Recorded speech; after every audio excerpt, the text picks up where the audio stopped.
The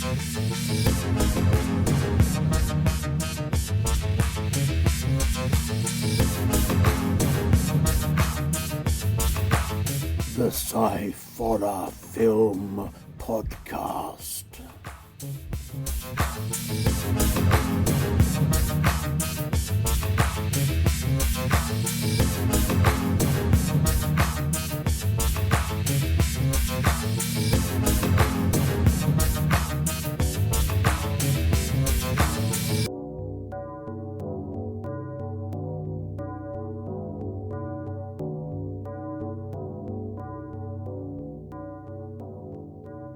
Hello and welcome to the Sci-Horror Film Podcast. I am Andy Walker, as always. Well, not as always, because sometimes I'm not. Sometimes I am Confuso Man. Confuso Man. Yes. Mostly I'm Andy Walker, and there are times where I'm on an occasional table. I'm here with my son, Scott. Hello, Scott. Hello there. How are you? Oh, a lot better now we've started talking. Good. How are you sometimes an occasional table? Well, I'm occasionally a table. Other times I'm not. Okay. Well, what is an occasional table the rest of the time? I don't know. This is going to be another thing that's probably going to lead on to a much weirder conversation later on. But Yeah. I don't know what an occasional table is anyway. I to be honest, I have no idea. All I know, it's just sort of like, from what I remember, it's just sort of like a semicircular table that goes up against the wall. It's only got a couple of legs. I'm not sure. It's something that looks like somebody's put a table through a wall. Oh, it's one of them. Okay, yeah, that makes a bit more sense. Anyway, there you go. So this week, because of the fact that we've done 2 weeks of pure horror, yeah, we're going to do pure sci-fi, kind of sort of. And we've got 2 short sci-fi films and a science fiction classic, sort of kinds. So should we get into it? Yeah, that might be good. All right. So the first short film is from 2021, and it's a film called Blackbird. This was written and directed by Mike Thompson. Director of photography was Thomas Johns, and the music was done by Tim Miller.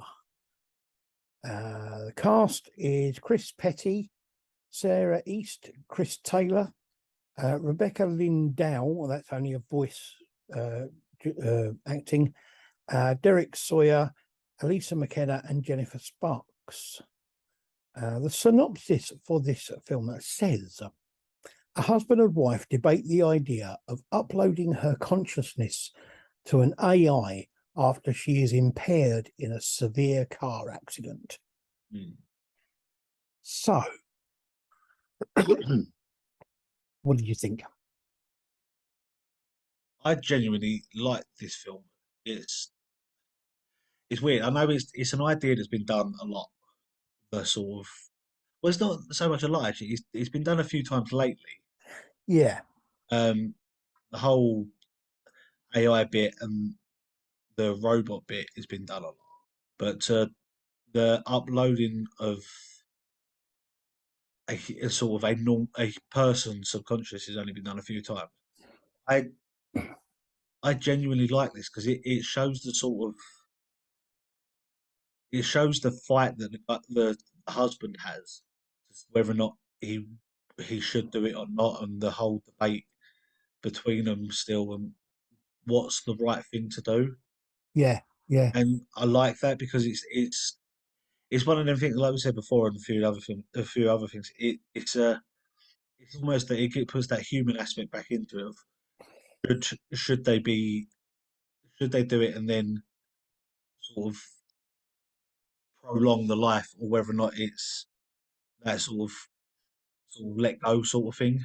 Yeah. No. I think, but I really like it. It is nice, actually. I mean, it's good to see a sort of like a sci-fi film with kind of the human aspect in it, rather than it being all about sort of the tech stuff or whatever.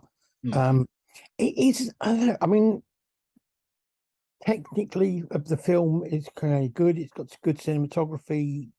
It's well made, well acted. The effects are great. It's a really good idea, as you say. It's Mm. been done a few times, but not overdone. No. I kind of find it a bit unnerving, though, in some ways. Mm. The whole thing, the whole idea of it, the whole thing is just a little bit unnerving. But Yeah. it is a really good film. It's Mm. really, and it's interesting. I don't know why I picked up on it, but there was only one bit in it that kind of was a bit like the little bit jarring for me, Yeah. and that's where the AI, or like her consciousness, that says to him in the morning, "Your breakfast is getting cold," and then you see him sitting at the table eating cereals. Yeah. It was a bit like, why say that the breakfast? There was a bit in it that sort of made me. I don't know about annoyed me, but sort of I don't know.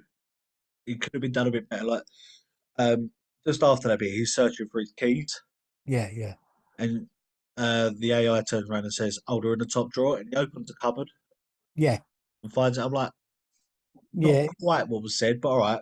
But let's say I agree with you. The camera work was amazing on it, and I think the acting as well in it is very well done, especially yeah, from the husband's point, like the sort of portrayal of the emotion that was going through. But I think it's such a great film, and it's actually a very good way of doing this idea. yeah. Oh no, it is. It's a really, really well made film, and it's a really, as I said, it's a great idea. It's just, it's it's a good way, as you say, a good way of dealing with it. It's a good version of this kind of story. Yeah. Well made and really well done, well put together. So yeah, definitely a good one to watch. Okay, our second one is a little bit different. This is from 2022 and it's called Displacement. This is made by the Wise Guys. Yeah. Um, Now it's a bit weird this, because it says it's written and directed by Swaraj and Ram, Yeah. and the cast is Srinivas, and that's it. That's all. Yeah. Yeah. So there you go. The synopsis says Displacement is about a guy who gets himself caught up in an insane ride of strange events after encountering a mysterious object. Now, I get the feeling this is, I mean, this has obviously been made by people who maybe English is their first language. Yeah. And because of that, they very sensibly kept the dialogue to an absolute minimum. I think there's only actually one word, or maybe, Yeah. well, no, there's a couple of words, and then there's a voiceover, which I didn't think the voiceover was that great, to be honest. Oh. It was a bit too quiet and a bit too kind of like, I couldn't really Yeah. focus on it properly. Um, I I think the camera work at the beginning is very interesting. There's lots of very odd angles, Yeah. used for very strange things like that, but it's really well done. It makes you wondering what's going on and what, interesting what you get. The effects on this are okay. They're not great, but they're okay. The cloud looks a bit naff, but Yeah. it's not, you know. I would say that the edits, the quick cut edits, are done really well. Yeah. I was going to say that the way that, especially me, I definitely think the way the edit was done for when he goes into the lift, Yeah, I think that was very well edited and very well yeah, done. yeah, yeah. There's a few of them that are really, really well done. I mean, most of them are done well, but there's a few that are done really exceptionally well. Um, as I say, the voiceover wasn't great. I was a bit dissatisfied with the ending, because it's just kind of like it just kind of ends, and I would like to see what I think would have been really funny.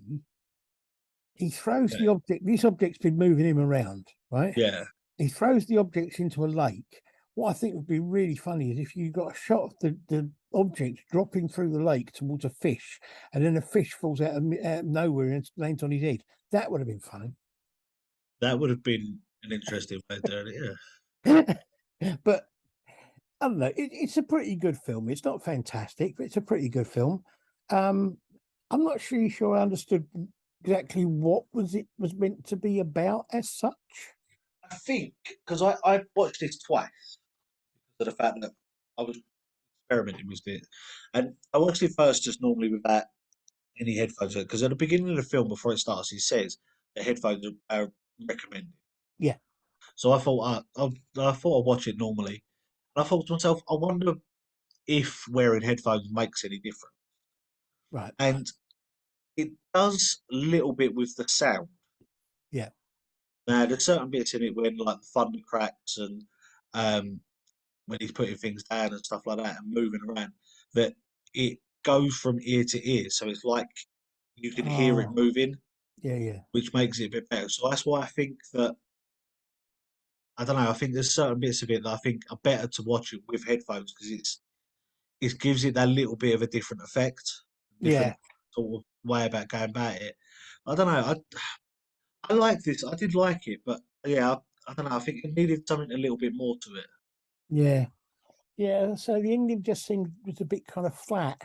It just Yeah, kind of just ended, and yeah, I don't know. I think yeah, we could do something a bit more to it, but it's not a bad film. It's I mean, and you know, I mean, I think it's I don't know. I think I'd like to watch some more stuff by them and see what else they've done to yeah, sort of judge their kind of abilities, as it were. yeah. It's something I might actually I'm going to do as well. Actually, is to sort of keep an eye on what they're doing and what they put out and see if Yeah, I don't know, see how the things change if they do. yeah. See if we can find some more of their stuff to review or whatever. Yeah, Okay, right. Now on to our feature film. Our feature film is from 1980, and it's a film called Battle Beyond the Stars. Now,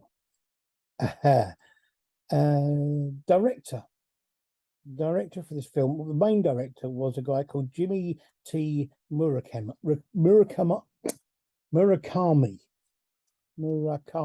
Can't speak. My voice has gone funny. I don't know. It's connected to my head, and I can't work out what to do with it. Now he did some TV shorts in the '60s, TV and shorts work and that sort of thing in the '60s, the '80s, the '90s, and the 2000s. Interestingly, he was an uncredited director in Humanoids from the Deep, 1980, and one part of Heavy Metal in 1981. Two films that we were not overly best pleased with. no, Now, also interestingly, there is an uncredited director on this okay, who is Roger Corman. Now, Roger Corman did a lot of stuff with a lot of new directors. He gave them he had jobs that came his way that he then passed on to them to do, and he just kind of like sat in the background and gave them advice and worked with them. But their name went on the film as being the director. There's a lot of big name directors that started out that way. Now Roger Corman, if you don't know, um, he worked uncredited again on The Beast with a Million Eyes in 1955. Then we have his own stuff. We've got The Day the World Ended, 1955. It Conquered the World, 1956. Not of This Earth, 1957. Attack of the Crab Monsters in 1957. The Undead, 1957. War of the Satellites, 1958. Teenage Caveman, 1958. She Gods of the Shark Reef in 1958.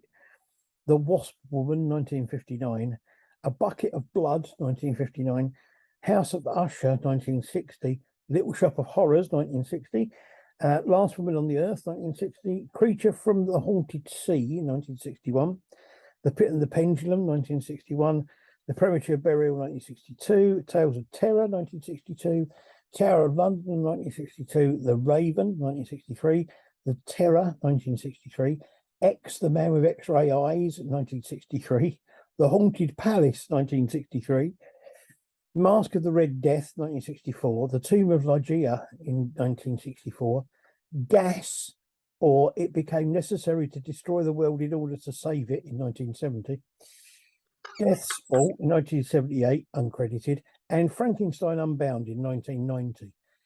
He also, at some point throughout that, made a film version of the Fantastic Four, which was originally meant to be a pilot for a TV series, but was never actually produced.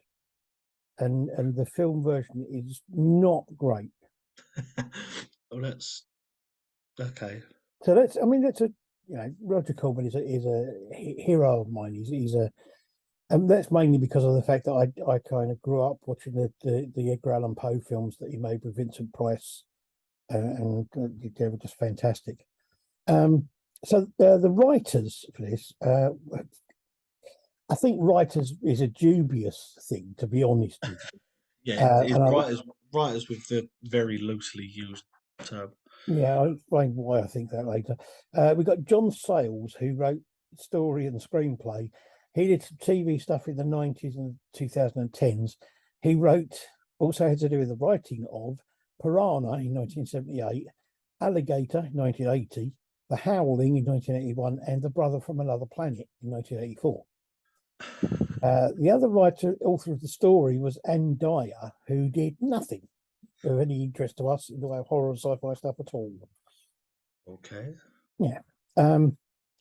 Cast, we have Richard Thomas, who did TV stuff in the 60s, 70s, 90s, 2000s, and 2010s, and he was in the original two-piece television adaptation of It. Oh, okay. Yeah. He was also in a film called You'll Like My Mother in 1972. He's probably best known though for being in the in the Waltons. Yeah. John Boy Walton. Then we have Robert Vaughn. Robert Vaughn. We did Robert Vaughn a little while ago, but I can't remember if I did a full thing of his. I'll do it again anyway. Did TV stuff in the 50s, 60s, 80s, and 90s. He was in Teenage Caveman in 1958, The Mind of Mr. Soames, 1970, The Demon Seed in 1977, but it was only his voice and it was uncredited. He played the voice of a computer, which is quite interesting. Starship Invasions in 1977, The Lucifer Complex, 1978, Virus the End, 1980, Hangar 18, 1980, Superman 3, 1983, Zombie 5, Killing Birds, 1988, Chud 2, Bud the Chud in 1989, Transylvania Twist, 1989, Buried Alive, 1989, Witch Academy, 1995, Joe's Apartment, 1996, which is fantastic. Menno's Mind in 1997, The Sender, 1998, Visions, 1998, and A Cry from Within in 2014. Okay. But yeah, he yeah, and yeah, I'll go on to something else about him in a while. Then we have John Saxon, who I think we've also had on one of our other reviews. Yeah, I can't remember which That film might it be a was, but while we back have. now. Sorry, might be a while back, so I don't remember. He did TV stuff in the 60s, 70s, 80s, 90s, and 2000s. He was in The Evil Eye in 1963, Blood Beast from Outer Space in 1965, Queen of Blood in 1966, Black Christmas 1974, The Bees in 1978, Beyond Evil in 1980, Cannibals in the Streets 1980, Blood Beach in 1980, The Scorpion with Two Tails in 1982, Tenebrae in 1982, Prisoners of the Lost Universe 1983. Of course, that was where we did him before. Yeah.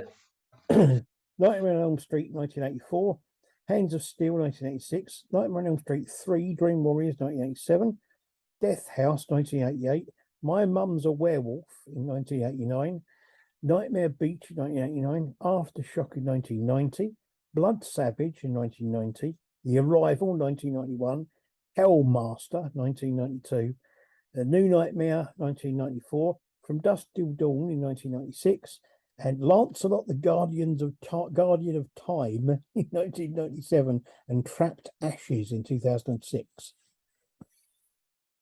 I've only got a couple more because I did cut some of this down. I didn't go through the full cast because some of them. We got George Peppard, who was a big part of this film, who did TV stuff in the 50s and 80s. And the only other thing that he did in his entire career, which was quite a long career, that is any way connected to anything we do, is a film called Damnation Alley in 1977, which is a not great adaptation of a really good book. Then we have Darlene Flugel, who did some TV stuff in the 80s. She was in Fatal Sky in 1990, Pet Cemetery 2 in 1992, Scanner Cop in 1994, which went straight to video, Relative Fear in 1994, and Darkman 3 Die, Darkman Die in 1996, which again went straight to video. Then we have the wonderful Sybil Danning. Yeah. Say about Sybil Danning. She did TV and short stuff in the 80s and 2000s, and she was in Eye in the Labyrinth in 1972, The Red Queen Kills 7 Times in 1972, Meteor 1979, Night Kill 1980, Julie Darling in 1982, Howling 2, Your Sister is a Werewolf 1985, The Tube 1986, The Phantom Empire 1988, straight to video, Pale Blood in 1990, but she was uncredited in that. Grindhouse in 2007, Halloween 2007, and Virus X in 2010. So that's as far as I went with that, because of the fact that there were a few other people in it. Most of them either didn't do anything that sort of like got to do with stuff for us, or they were in such small parts in the thing. It really wasn't worth. So the synopsis for this film is: a young farmer sets out to recruit mercenaries to defend his peaceful planet, which is under threat of invasion by the evil tyrant Sador and his armada of aggressors. Now, I'm going to say the reason I'm a bit dubious about calling the people who did this the writers of it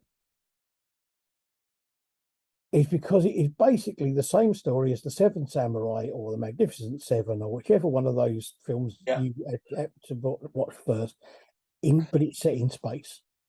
Yeah. So it's The Magnificent Seven in space, and it's got Robert Vaughn in it, who was in The Magnificent Seven, playing a very similar role.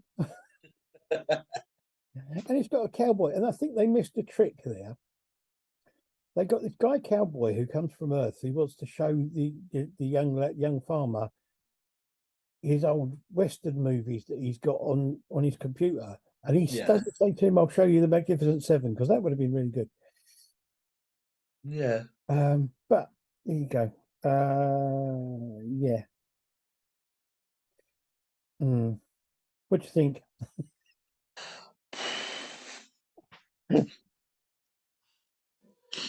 I don't know. I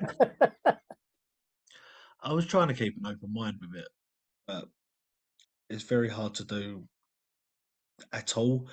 As I said to you before, this is the fact that I think I've watched it before. I'm not 100% sure. Right. There's parts of it that looked really familiar, but I don't remember when and where I watched it, which, to be honest, doesn't hold a lot for this film if I've already watched it and I don't remember anything about it. But I will say, as I said to you before, it could be that you just watched something that was very similar, because it is a bit kind of generic 80s sci-fi. Yeah, there is that. It's very generic and it's very. I mean, Yeah, there are parts of the fight scene that could be out of any film. You put it. yeah, there is that. I just, I've got. I suppose it's one of the things. It's not really sort of.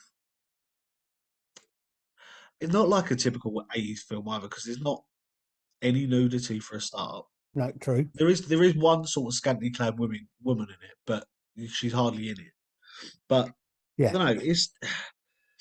I do agree. It is basically just the Magnificent Seven in space. it is. It is exactly that. Yeah, The thing about it is, I did like this because I think that although it's got a lot of cliches in it, yeah, it's quite humorous in places. yeah. And for its time, the effects aren't awful. No, I they're was. not they're not great, but they're not awful. I mean, they're definitely on a par with what was the last film we watched? Oh, the last Starfighter. Yeah, they're definitely. It's definitely better for its time.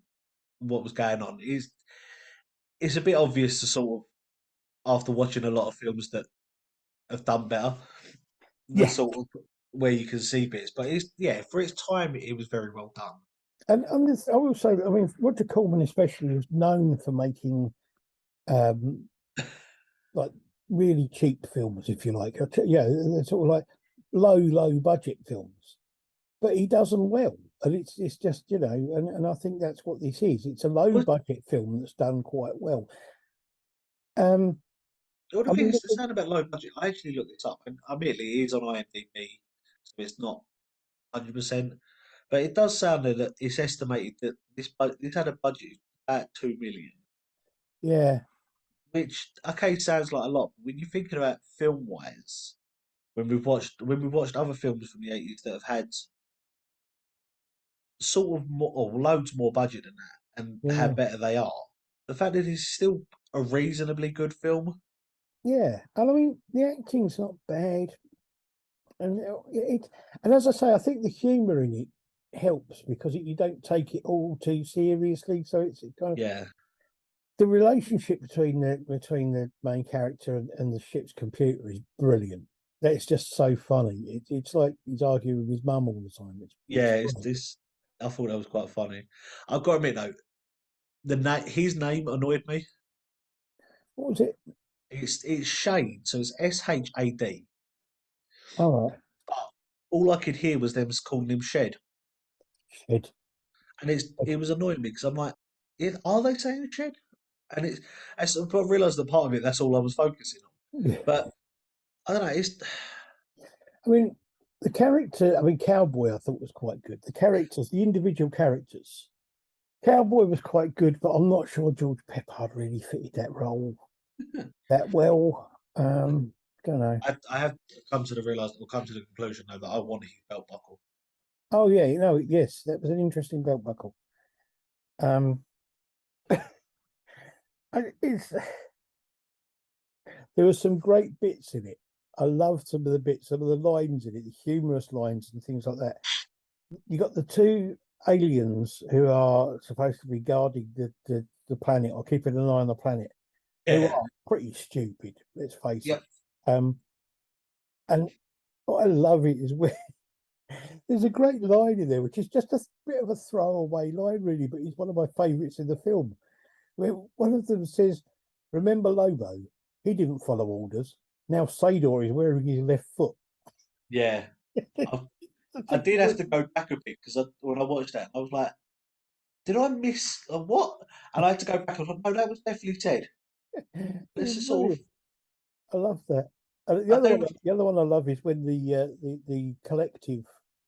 But remember when this was? This predated the Borg, Yeah. this whole thing, and they were supposed to be a collective spread across the entire universe, and they all felt Yeah. and thought and everything as one. Yeah. But when they turned around and said that they had five of them, but it only takes four to fly the ship. Well, they said, why are there five? We always carry a spare. Yeah. I've got to admit, I did chuckle at that. It's just so. It's like. There were bits in it I thought was quite fun. Like the little aliens that were meant to be like basically radiators. Yeah.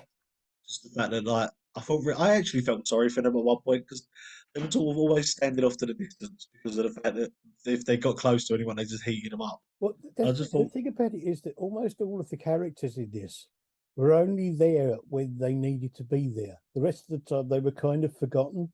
yeah, I mean, they kind of went off and did their own thing, and then they came in and did these set pieces where they actually needed to be part of the plot, yeah, which is, um, but I mean,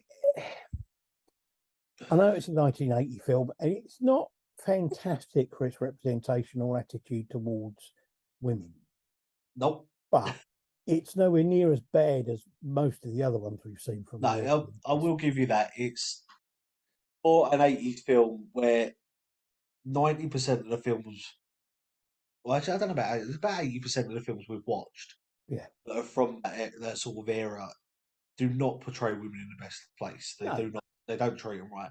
But this one, it has its moments, I suppose, but they're not. It's not like ones. Well, like we said before, it hasn't stood the test of time. It's ones that have.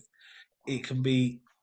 It could be seen as a bit bad nowadays, but it's it, not like it's not. massively. It's not as bad as a lot of the others, as I say. But the thing I find interesting is the fact that you look at Robert Vaughn, right? Robert Vaughn's character in this.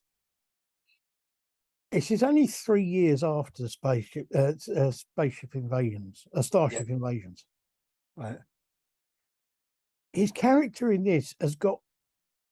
He says less. He has less screen time in this than he does in the other film. But the character is so much more involved, so much better played, and so much better acted by him. yeah, It's incredible because the other one, as I said, he could have been played by an armchair, but with this, he actually had emotions and a character to play and everything. yeah. I have realised though, watching this film, that not only is costume design, like with the way that aliens look and stuff like that, Yeah, come on leaps and bounds, yeah, but also the way that the makeup design and effects for injuries, yes, because the one of them who gets burnt in a crash, which I thought was out in space, so I don't know how he got back onto the planet, but the fact that he was laying there when the guy talked to him and they did a close up of his face, it really just looked like someone had spread strawberry jam on him. yeah, yeah. There were a And few bits like that. I must admit, I did look like, yeah, yeah, but it does sort of show how far um, makeup design and costume design and stuff like that is. yeah, definitely. I mean, what I would say about this film, my only problem with this film really, Okay. is that it's just a bit slow. I think you could have wrapped this film up in about half an hour. Yeah, it does. It's almost typical of some of the films from, or especially the 80s, where it sort of seems to take forever to do anything, and Yeah, in the last 20 minutes, yeah, everything happens.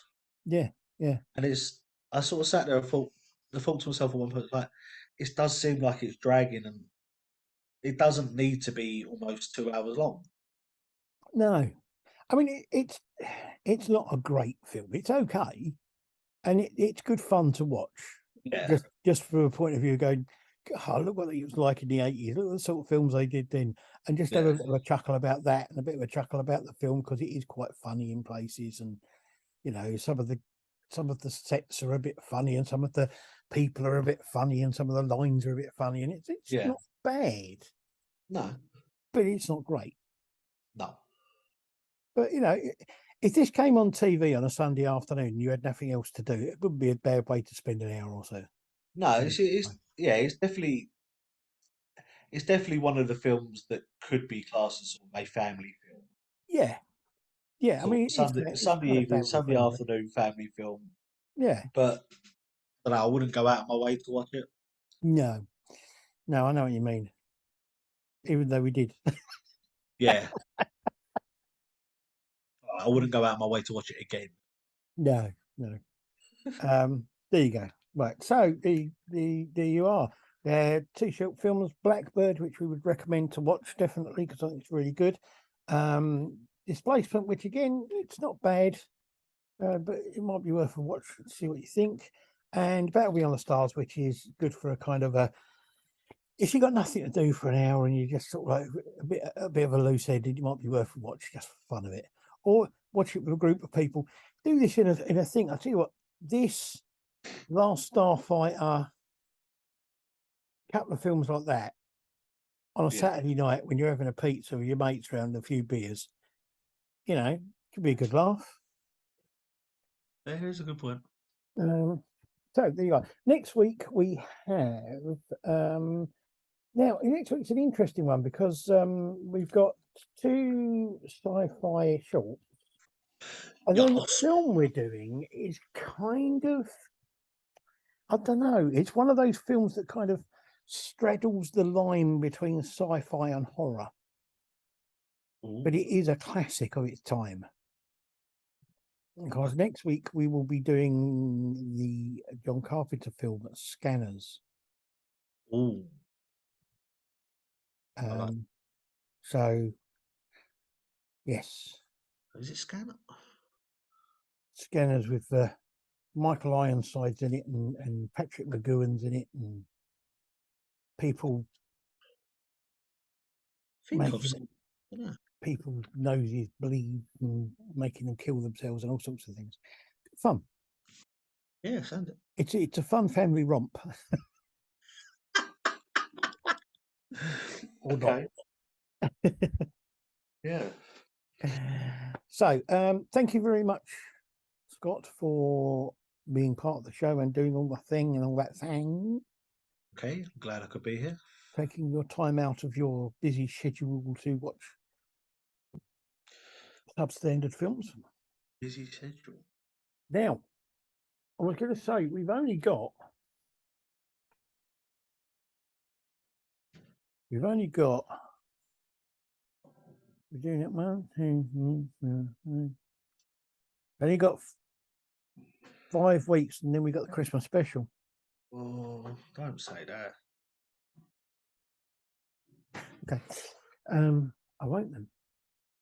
I would like to say to people, if you want to do something different, we do have the podcast of Ask Us Absolutely Anything, which at the moment is on hold, but you can have a listen to the previous episodes. You may have a laugh, have a bit of fun with those. And we also have I have this is just my opinion video podcast, which is very short. It's not long. Most of them are like less than 10 minutes. The most recent one was all about Dungeons and Dragons. The next one is going to be about Lord of the Rings. Previous ones have been about films and books and TV and all sorts of things, and Halloween and everything else like that. Yes. And I don't know if I can announce anything yet.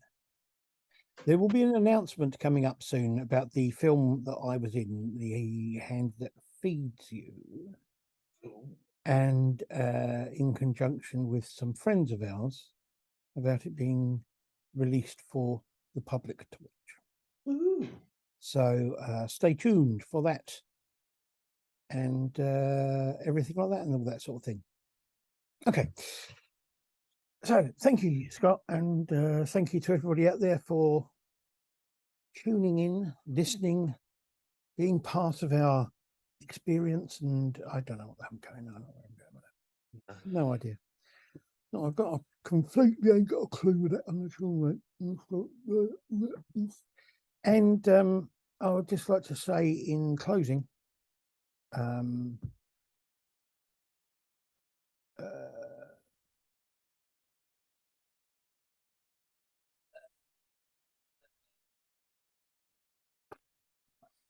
so that was closing. Oh, okay. Door closing. Okay. Terrible when you have to explain a minute. Yeah. Anyway, thank you very much to everybody and everybody, why. I will see you. You will see us. We will see you. There will be others that will see other things, and some people will see everything. Some people may see nothing, and nobody will see what isn't shown. Until then, goodbye. Bye. Bye.